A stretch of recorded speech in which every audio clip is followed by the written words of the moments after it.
right, coming up next, it's a heavyweight collision between Sugar Rashad Evans and Ronaldo Souza.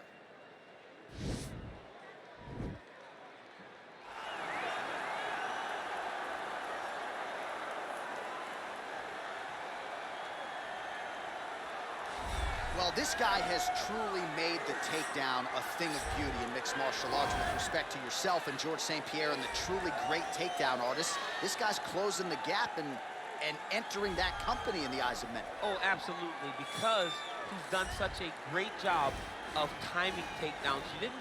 I haven't seen anyone so good at slipping a jab into a takedown since George St. Pierre. Right. He does a phenomenal job of getting from step one to step two before his opponent even realizes now he's in on my leg.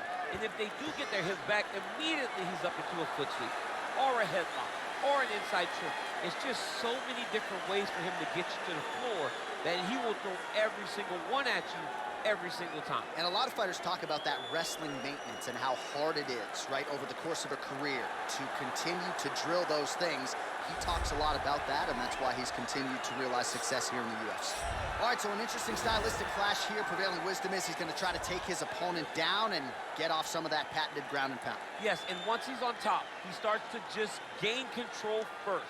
He does not try to rush to the next position because he understands whether or not he's in the guard, half guard, or side control, he can find ways to land big damage.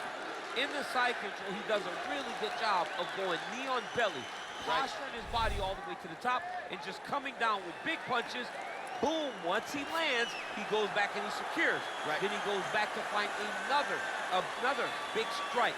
He does not waste energy just throwing little rabbit punches. Everything has to matter, as you've seen in some of the great ground and pound fighters we've ever seen, like Jakare, guy that beats you into the bottom of the octagon until you roll over and give up your neck to get submitted. Yeah, nothing pitter-patter about it. No. Ladies and gentlemen, this is the main event of the evening. When the action begins, our referee in charge of the octagon, Dan Mergliata. And now, this is the moment UFC fans around the world have been waiting for. Live from the T-Mobile Arena in Las Vegas, it's time! 5 rounds in the UFC heavyweight division. Introducing first, fighting out of the blue corner. This man is a jiu-jitsu fighter holding a professional record of 26 wins, 10 losses, and 1 no contest. He stands 6 feet 1 inch tall, weighing in at 205 pounds. Fighting out of Rio de Janeiro, Brazil, Ronaldo Jakare Souza. And now introducing his opponent, fighting out of the red corner. This man is a wrestler holding a professional record of 24 wins, 8 losses, and 1 draw. He stands 6 feet tall, weighing in at 205 pounds. Fighting out of Boca Raton, Florida, ladies and gentlemen, he is the former UFC light heavyweight champion, Sugar Rashad Evans.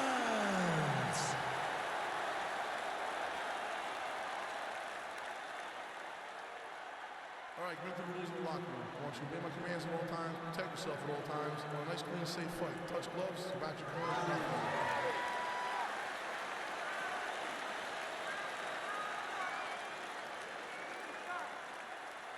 You ready? All right, you ready?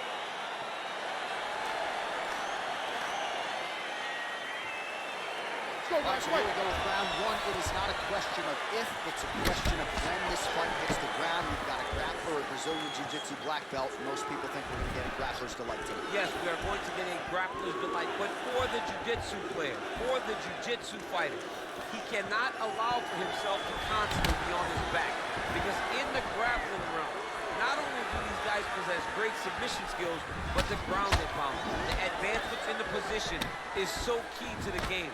He has to make sure he's not thinking this is a jiu-jitsu match. This is a fight. Beautiful punch. Right hook to the head block.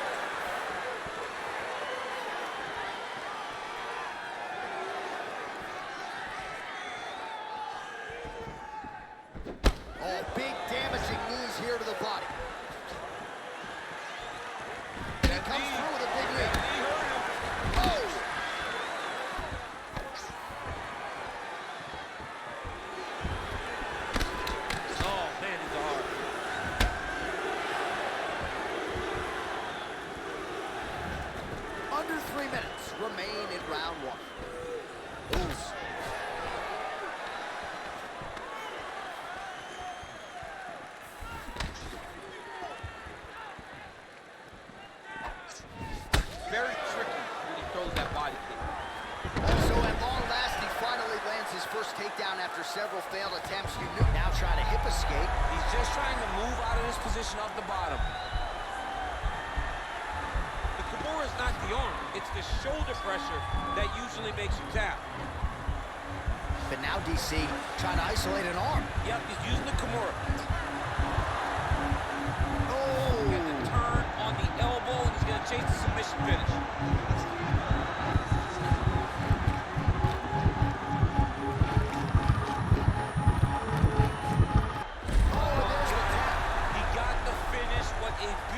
Kimura finish by this great fighter. And I don't care how high your threshold is for pain. When you're in that compromised state, better to tap and fight another day. It's so crazy because people think the pressure's on your arm. It's all your shoulder.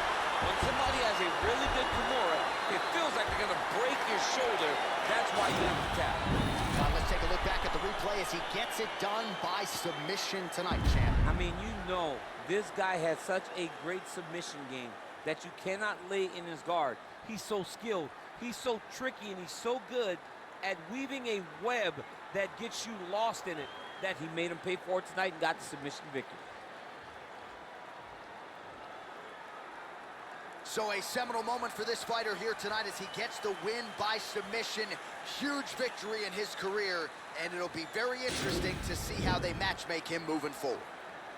Ladies and gentlemen, referee Dan Mergliana has called a stop to this contest at 3 minutes, 28 seconds of the very first round. Declaring the winner by tap out, Jakare Souza. All right, so there he is, all smiles and rightfully so after he gets the job done by submission tonight. You told me off the air before the fight that he was going to submit him, and that's exactly what happened, man. I mean, you know, this guy has such a great submission game that you cannot lay in his guard. And his opponent is known to lay in the guard. He made him pay for it tonight and got the submission victory.